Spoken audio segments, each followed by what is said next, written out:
in commemoration of the 80th anniversary of Vietnam diplomacy, we are delighted to host today's talk show on multilateral diplomacy with two distinguished speakers.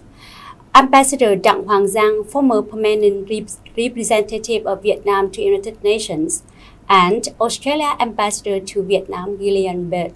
We sincerely thank our guests for joining today's program.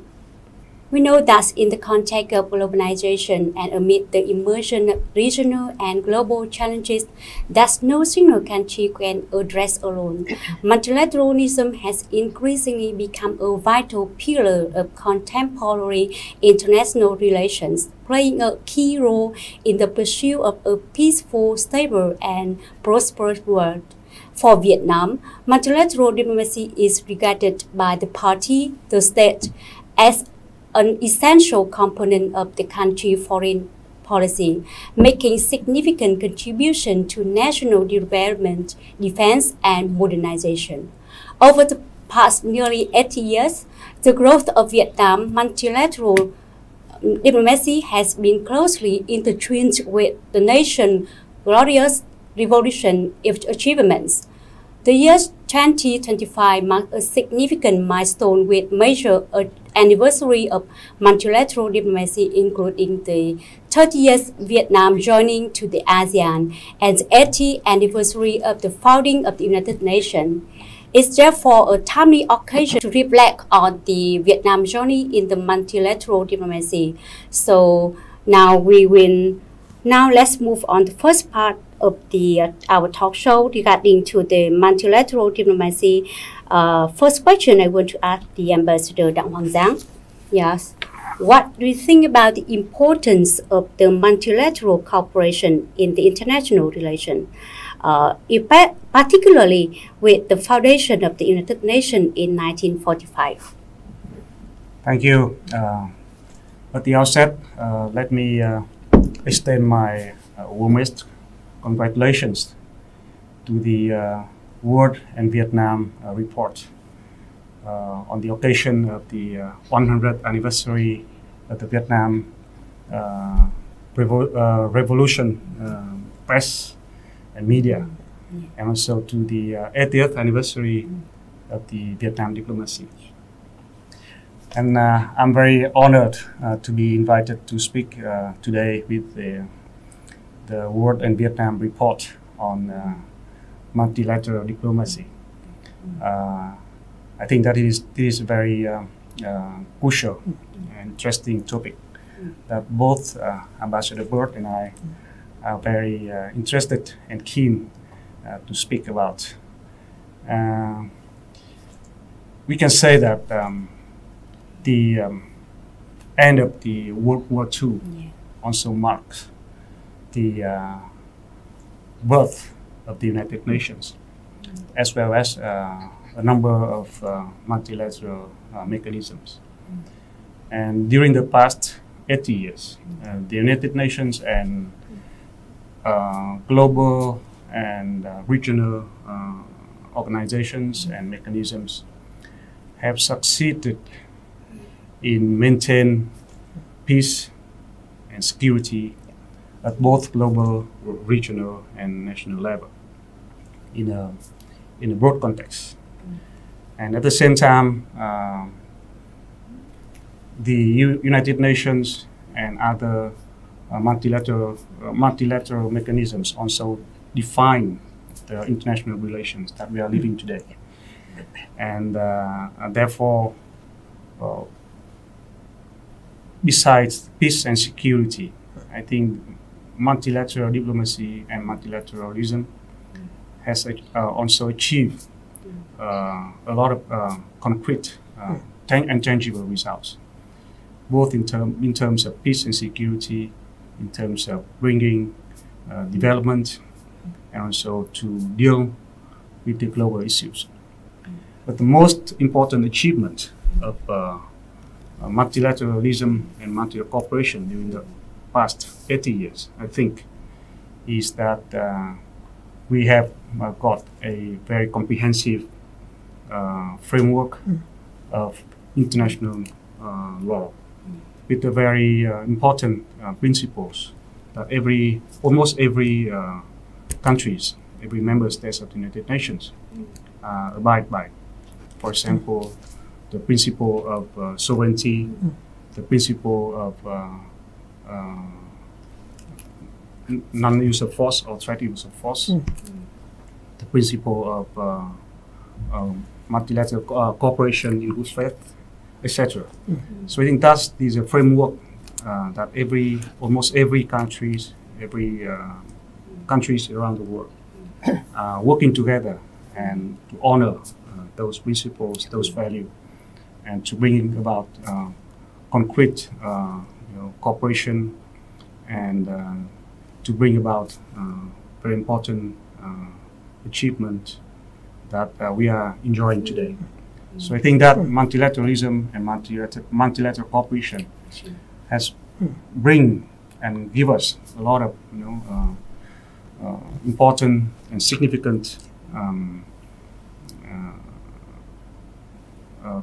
results and interest that we have never been enjoyed before, including, for example, the equality among states, the sovereignty and territorial integrity, the development, human rights. So I think those are the most, and I think significant achievements of multilateralism and multilateral cooperation that have brought us that we are enjoying today. Thank you, Ambassador. Australia Ambassador, what do you think about the achievement and the role of the multilateral cooperation? And can you add more about the Ambassador Đạo Hoàng Giang ideas? Thank you. First of all, thank you very much for the invitation to be here today. It's wonderful to talk about the UN. It's very important for Vietnam and for Australia. And I'm really delighted to be joined by Vietnam's most recent permanent representative to the UN, Ambassador Giang. It's a real privilege to be with you. I had the privilege of serving at the UN as permanent representative from 2015 to 2019 alongside a wonderful Vietnamese colleague, Madam Na. So it's great to meet you as well. I can really only echo a lot of what Ambassador Giang has said. The UN is really critically important for countries like Australia and Vietnam, and we're middle powers. And for middle powers, the best way that we can protect our sovereignty and achieve and advance our prosperity is having clear and adhered to global standards and rules, and that's where the UN comes in. You asked me about what are some of the big achievements. I would say the first achievement is exactly what Ambassador Giang has said, and that's really setting up, as he said, the framework of international law, establishing all of those global rules that are so important for our two countries. And if you actually go back and read the UN Charter, it was written 80 years ago, but it still actually resonates today a lot. It's still it's a living and breathing document. So that charter and everything that's been built on that, including key instruments like the UN Convention on the Law of the Sea, UNCLOS, very important, particularly in this part of the world. So that would have to be the most important aspect. But I might mention, if I can, just two other areas which I think are really important. The second one is peacekeeping. So peacekeeping hasn't always been a success, but it's been a really fundamental part of what the UN has done for 80 years. There have been 72 UN peacekeeping operations, and there are still 12 currently in operation. And in our part of the world, there have been two operations which were absolutely critical. In Cambodia, in the early 90s, the UN played a critical role in stabilizing and bringing that country out of its situation then. Vietnam, a very important role in that as well. And in East Timor, Timor-Leste in the late 90s. So there are two examples where in this part of the world, UN peacekeeping was really important. And then maybe the final area, and again echoes what Ambassador Giang talked about, is what the UN has been able to do to help countries develop, particularly after conflict situations, including here in Vietnam since 1975. The UN has helped contribute. I mean, Vietnam's had an amazing progress in that period, but the UN has been there alongside helping and contributing. So I think those are three areas where it's really important. Thank you. Yeah. Thank you, Ambassador. And Ambassador Dang Hoàng Giang, or do you think that multilateral diplomacy is the most effective means of maintaining the international peace and security across all periods of the international relations? I think multilateral diplomacy is one of the most important, the key to ensure and to maintain global peace and security. As mentioned in the Charter of the United Nations, the United Nations was established to save the succeeding generations from the scourge of war. And therefore, the multilateral cooperation, multilateral mechanisms, and multilateral diplomacy are very important and one of the most important tools to ensure peace and security. Let me share some arguments for this conclusion. First, I think the multilateralism and multilateral mechanisms had come and bring and had developed for us a framework of common values, common norms in international relations, which are for the interest of the majority and which are broadly recognized. That is international law, that is a principle of sovereignty, principle of the equality, principle of non-use of force and non-threat of force. And at the center is the Charter of the United Nations. And secondly, the multilateralism also provide the tools to for conflict solution, such as mediation, such as a framework for dialogue and peace talks.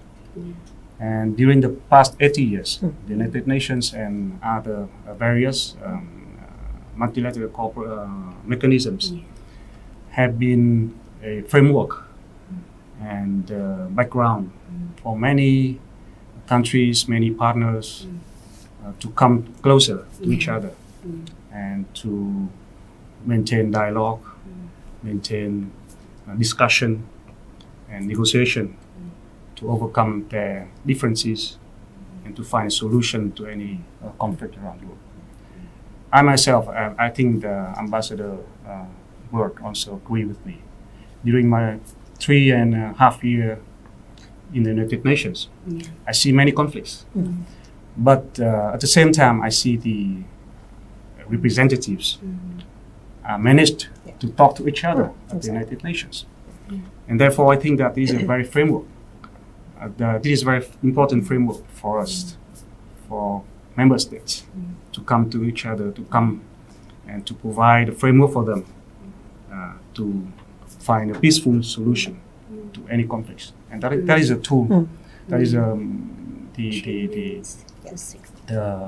succeed of the multilateral cooperation and multilateral mechanisms to ensure peace and security. And third, I think that the multilateral cooperation also prevent the risk of or the threat of unilateral actions.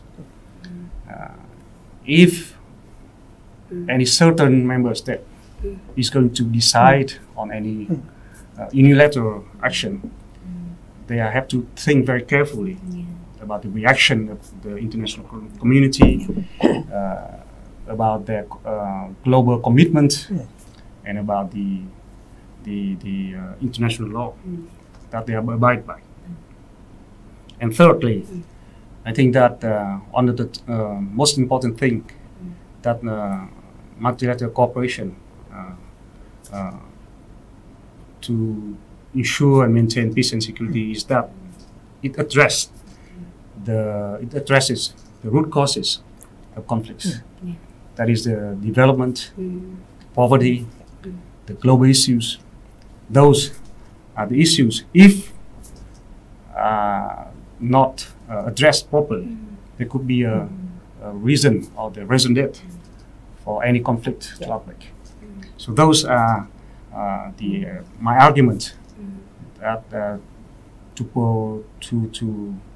for the role of the multilateral diplomacy in maintaining peace and security.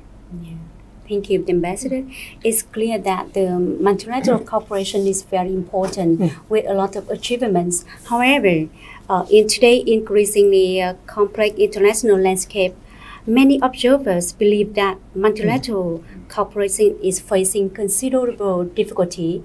And what do you think about the challenges of the multilateral cooperation, and what should we done to address it?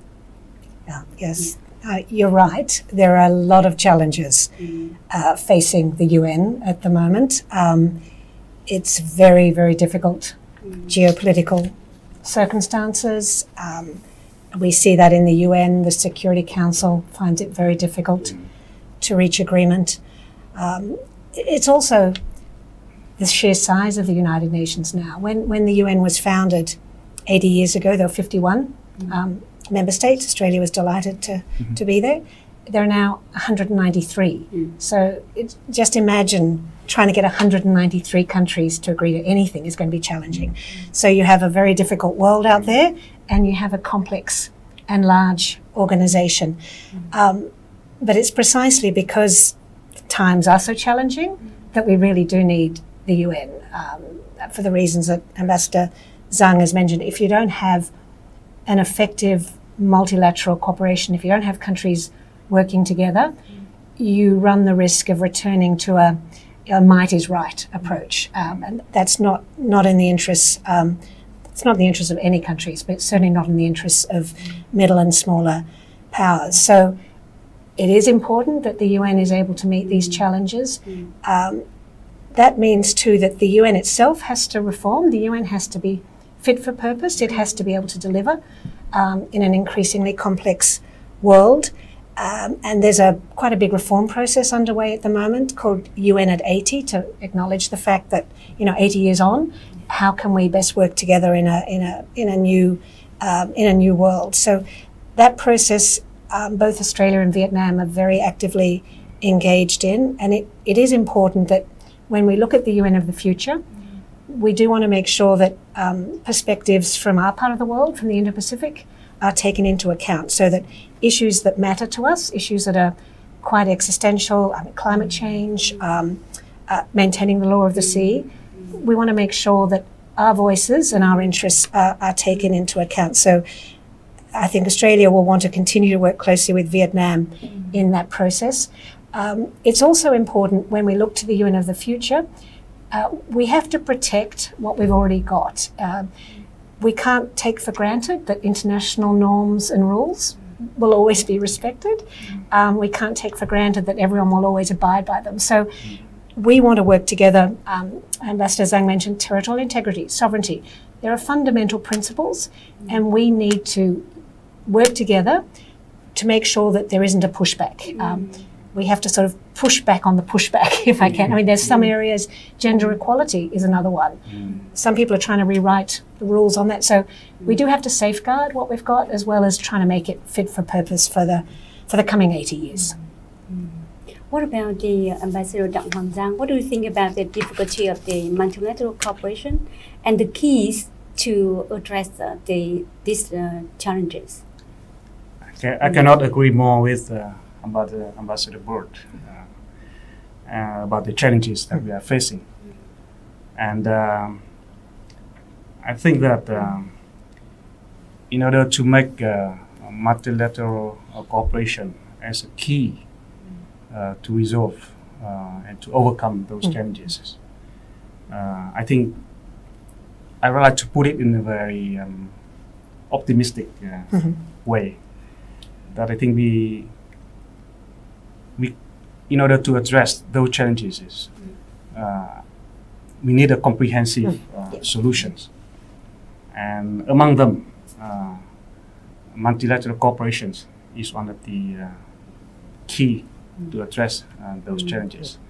But we need to manage our expectation. Yeah.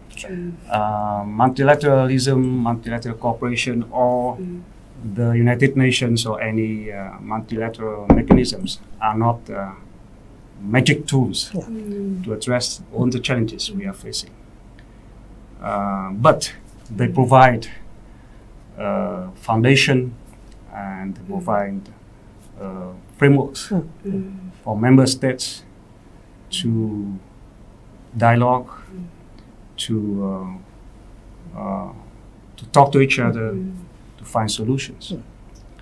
And by that way, multilateralism help member states and help countries to promote mutual respect, to promote mutual understanding, and to promote cooperation in good faith. And also to promote the implementation of their commitments, global commitments as well as bilateral commitments. So therefore, I think in that way, multilateral cooperation and multilateralism are very effective in addressing those challenges, including the global issues. And at the same time, like Ambassador Bort said, we also have to promote the effectiveness of multilateralism by further develop the international law framework. What we are doing now in the United Nations was in that way, in that direction. We have adopted the BBNJ agreement on the law of the sea. We have adopted the Convention Against Cybersecurity, Cybercrime, which would be the convention be signed in Hanoi in October. And we also adopted a number of other resolutions, a number of decisions that are very important to regulate the multilateral cooperation and to enhance mutual trust among member states. So in that way, I think that multilateralism and multilateral cooperation will continue to be important and to be a touch the importance in international relations. And we do hope that, by way of multilateral cooperation, we can achieve global solutions to the global challenges and global issues. And I want to ask the Ambassador Đặng Hoàng Giang, could you please share the view on the Vietnam consistent approach to the multilateral cooperation over the past 80 years since the foundation of our nation? You may recall that in 1945, right after the establishment of the Democratic Republic of Vietnam, President Ho Chi Minh has maintained his position that Vietnam and Vietnam's revolution is part of the world and is a part of the international development. And therefore, right after our birth of our nation in September, President Ho Chi Minh has sent a letter to the Secretary General of the United Nations, as well as the President of the General Assembly of the United Nations, to apply for Vietnam's membership of the United Nations. So, guided by this principal position, we always attach great importance to the role of the international mechanisms, and we consider Vietnam as a part of the world, and we cannot be isolated from the world and from the international relations. Regrettably, we have to wait more than 30 years later after the reunification of Vietnam, and Vietnam could reapply for our membership to the United Nations in 1977. And since then, after Vietnam joined the UN, United Nations, we also have been joining a number of other multilateral, international, and regional cooperation mechanisms, including ASEAN, WTO, Francophonie, and many others, regional and international groups. And those action and steps are the foundation and the background for Vietnam to establish our foreign policy and also our multilateral diplomacy. That is to consider Vietnam as a active and reliable partner of the international community, and to promote multilateral cooperation in for peace and security, to maintain our independence, and to in accordance with international law and the UN Charter. So with that, I think that this policy, this foreign policy and multilateral diplomacy is still continue to guide us to promote our multilateral cooperation and multilateral diplomacy that we are doing now. Yeah, thank you, the Ambassador. Australian Ambassador, with the Ambassador Đặng Hoàng Giang sharing, how did you feel about the Vietnam journey of the multilateral diplomacy, and how do you think about the stance of multilateral cooperation of Vietnam in the overall of the foreign policy? Thank you. As Ambassador Zhang has said, Vietnam has really put multilateralism at the heart of its foreign policy. It's actually very similar. Australia also has had a strong and long attachment to multilateralism. And I think it goes back to, as we've discussed, how important rules and norms are for Australia and Vietnam, both on the security side, the fundamental principles of territorial integrity, inviolability of borders, law of the sea, and also on the economic side. Both Australia and Vietnam, we are very strong trading nations. And for us, we really benefit from and need to have international rules-based trading norms. So as well as in the UN, we've worked really closely with Vietnam in the WTO and also in regional free trade agreements. We're in 3 regional free trade agreements together, the ASEAN, Australia, New Zealand Free Trade Agreement, Regional Comprehensive Economic Partnership, and the Comprehensive and Progressive it's a terrible acronym, the CPTPP. So the fact that we've got three, it just shows, because as I said, we're both trading nations, we understand how important that is. So Vietnam has put multilateralism at the heart of its foreign and trade policy.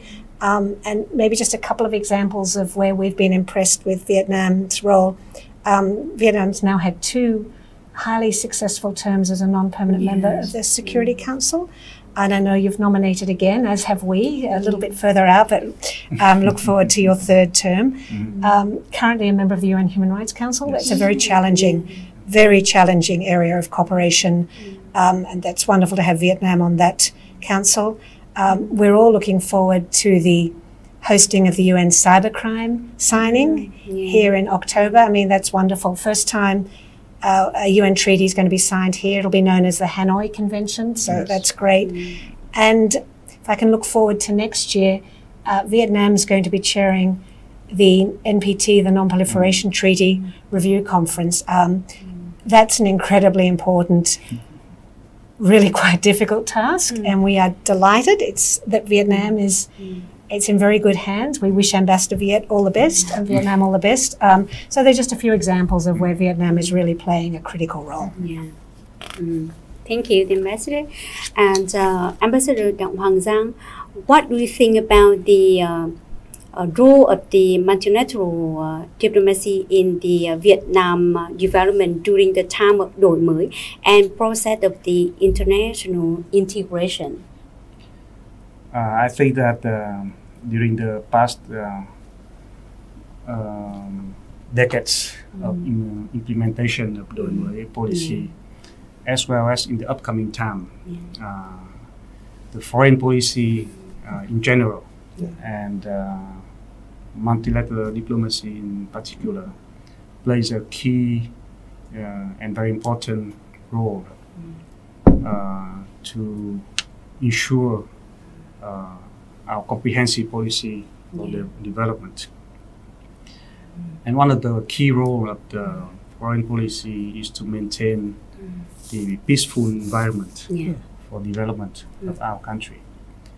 And I think in the past decades and in the upcoming years and decades, we have been successful, and we continue to be to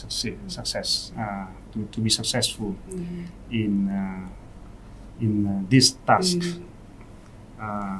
That's the reason why Vietnam have been so vocal in promoting peace and security, and to prevent by any means the outbreak of any conflicts around the world, not just surrounding our region, but also everywhere in the world, because we are the one who at the first hand understands the suffering and the losses of conflicts and wars.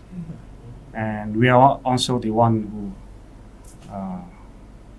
the first hand to understand there's no development without peace. And therefore we also promote the resolution of conflicts in the world, and we also very active in promoting development agenda of the United Nations. We are the pilot country of the United Nations, delivering S1. We are among those who fulfill our commitments and implementation of the MDGs, the Millennium Development Goals, and we are now, Vietnam is now also very active in implementing our commitments with regard to the sustainable development goals.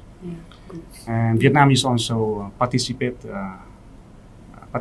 actively in the development of the new values and norms and regulations with regard to the new areas and issues that the world are facing now. For example, cybersecurity, the climate actions,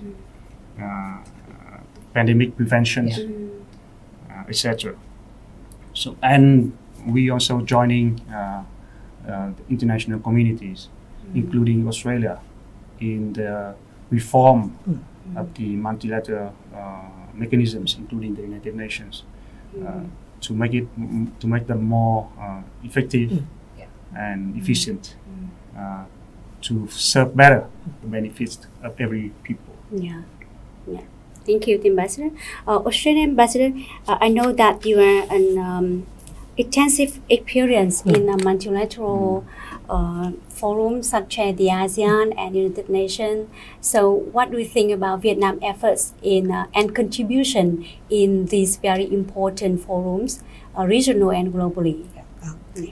Thank you very much. Yes, I've been very lucky in my career to have served extensively in ASEAN. I was our first ambassador to ASEAN, and I served as senior official for 10 years. So I actually had the privilege of actually visiting and going to all 10 of the ASEAN countries during their presidencies, and then the United Nations, where I've served a few times, including most recently as ambassador.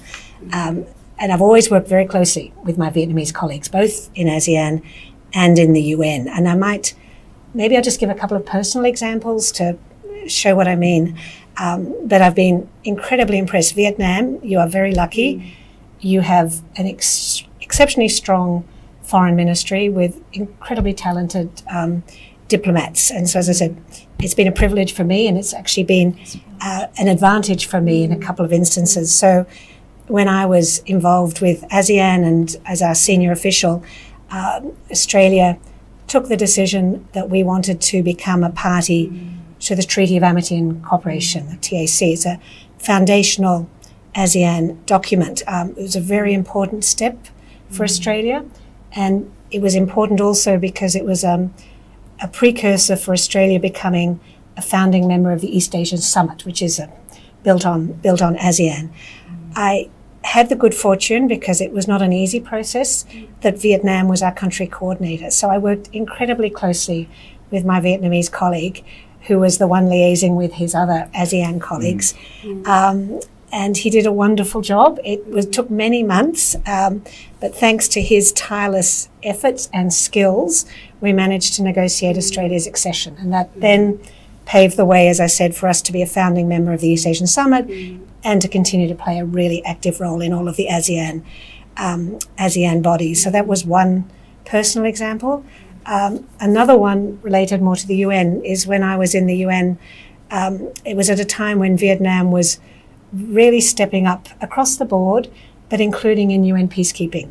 And I mentioned how important peacekeeping is. And it was Vietnam made a major contribution to the UN mission in South Sudan, UNMISS. And Australia partnered with Vietnam to provide the airlift capacity to take the Vietnamese contribution from Vietnam to South Sudan and bring it back again at the end of the deployment. That was something we negotiated, and it was established when I was in the UN as permanent representative.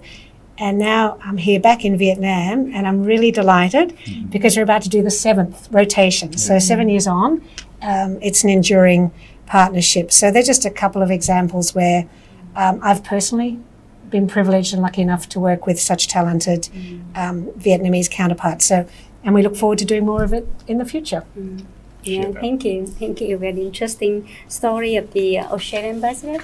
And Ambassador Dong Hoàng Giang, you mentioned to the Vietnam with the new norms, new role, and new initiative in the multilateral diplomacy. Can you share more about that and share more about that indoor term in the United Nations? Yeah. I think Ambassador Bert has already mentioned all the efforts of Vietnam in various multilateral frameworks, in particular in the United Nations. And during my term in New York, our mission in New York and also the Ministry of Foreign Affairs have made further some modest contribution to those efforts. I think that we have been very active members of various mechanisms of the United Nations, including, like Ambassador said, the Security Council, Human Rights Council. We also the Vice Chair of the General Assembly. We are also participating and also taking the leadership in the promoting the agenda on for example, pandemic prevention, nuclear disarmament, and also the law of the sea. We also join member states in promoting and negotiating and to reach the adoption of the Pact for the Future, which is also very important to guide the work of the United Nations in the future, and also to play the co-facilitating role in the various processes of the General Assembly. But those are just the gradual contribution of Vietnam to the multilateral mechanisms and the United Nations. I think we need to do more and further to contribute to enhance our role and our credibility in this regard. And of course, in this process, we count on the support of our international partners, including Australia, so as we can join hands in promoting global agendas that of our common interest. Yeah. Thank you, Ambassador.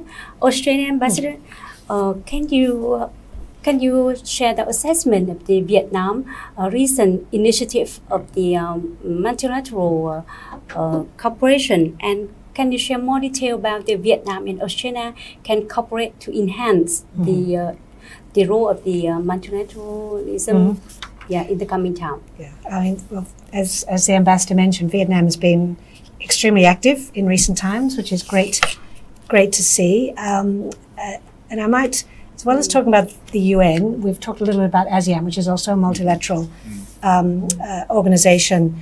And it was terrific, for example, to see the ASEAN Future Forum, which took place here in Hanoi in February. That was the second time.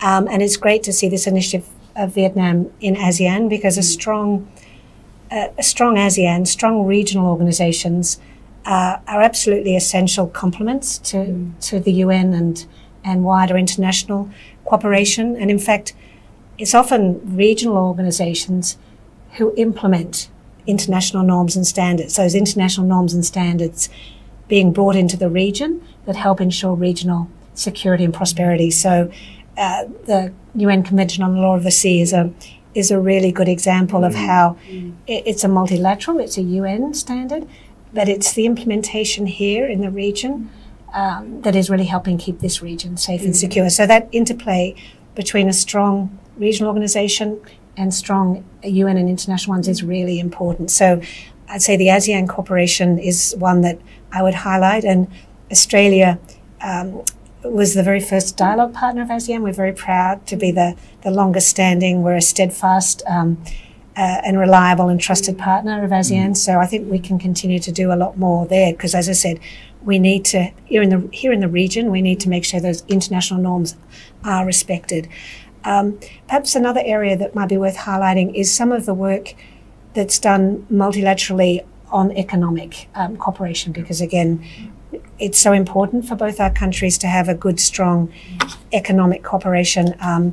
One area, for example, the OECD in Paris, which was where I served, my very first posting was the OECD. It used to be a really Eurocentric, it used to be just a bunch of European countries and a few like Australia. It's now broadened out. There's a whole Southeast Asia engagement strategy, and Australia and Vietnam have been chairing that process for the last 3 years. So that's great to see. It's another example of where we've been able to bring Indo-Pacific perspectives into organizations that didn't always have those perspectives. We're really looking forward to Vietnam chairing the CPTPP next year. That's an important framework. And then the following year, 2027, you're chairing APEC. I actually don't know how Vietnam's going to do all of this because you're so busy. So we're signing the Hanoi Convention, then you're doing CP, and it's great. Australia will be there to support you, but it's a very challenging and busy agenda. But no, it's joking aside, it is wonderful to see Vietnam playing a leadership role in all of those areas. They're ones where Australia's often been engaged. The very first APEC summit was in Australia, so it's just wonderful now to see it here in Vietnam. It's not the first time, but here back in Vietnam, and there are areas where we can just work so closely together, just to strengthen the rules-based order, and make sure, as I said, that it's not a case of might is right. It's actually rules and norms that are respected. Yeah, thank you, the Ambassador. Ambassador Đặng Hoàng Giang. In this new era, the era of our nation rights, and what are the expectations regarding the mission of Vietnam multilateral diplomacy?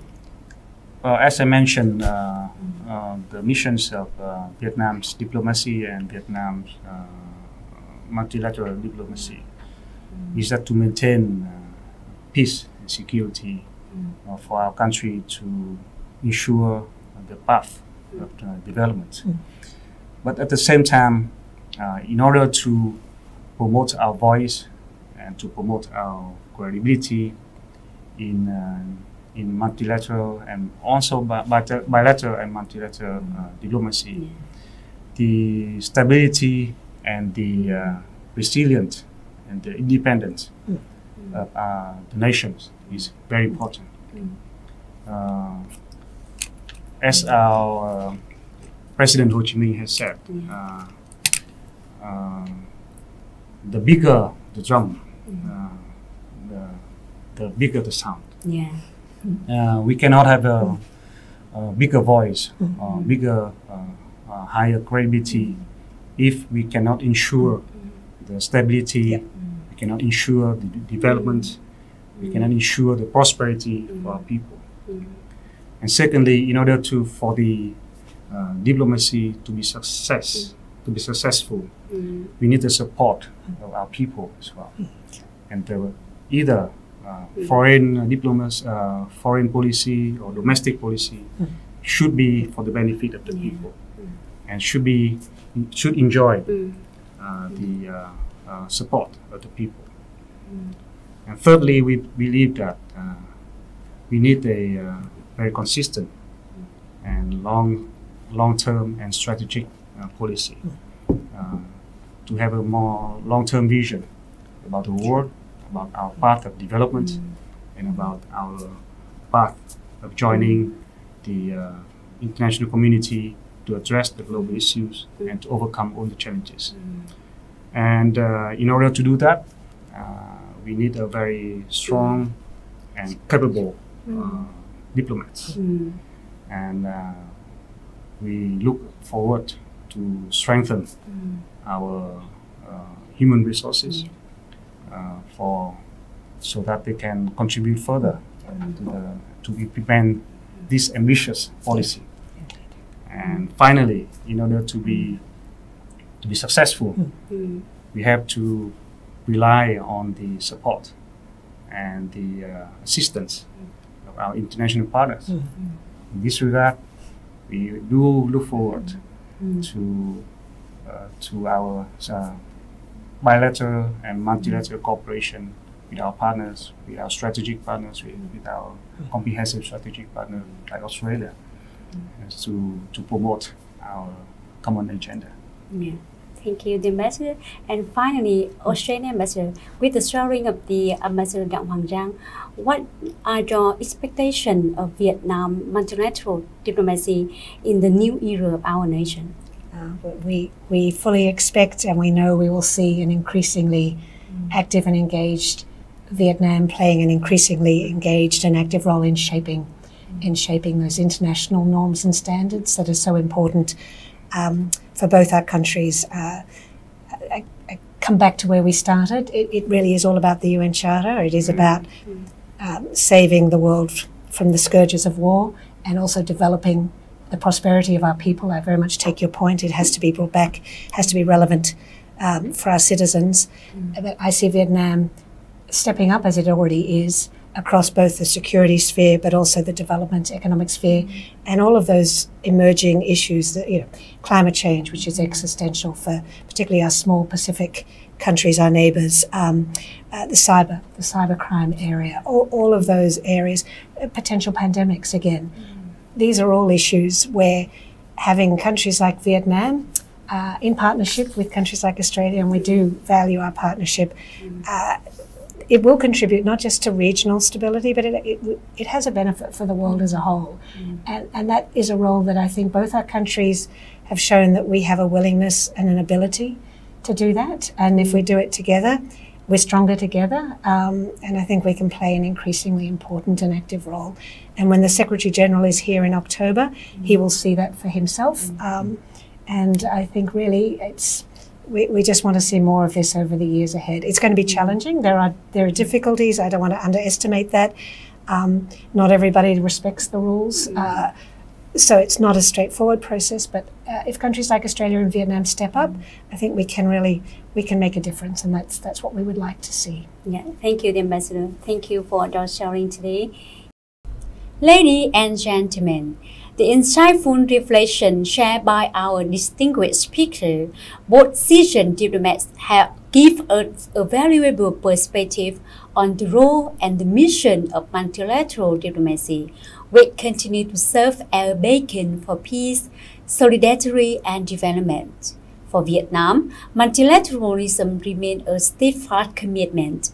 The country will continue to strengthen and elevate its engagement and contribution to regional and international multilateral forums in a manner commensurate with its growing stature and global responsibilities. Thank you for your attention, and we look forward to see you again. Thank you. Thank you very much. Thank you very much. Thank you.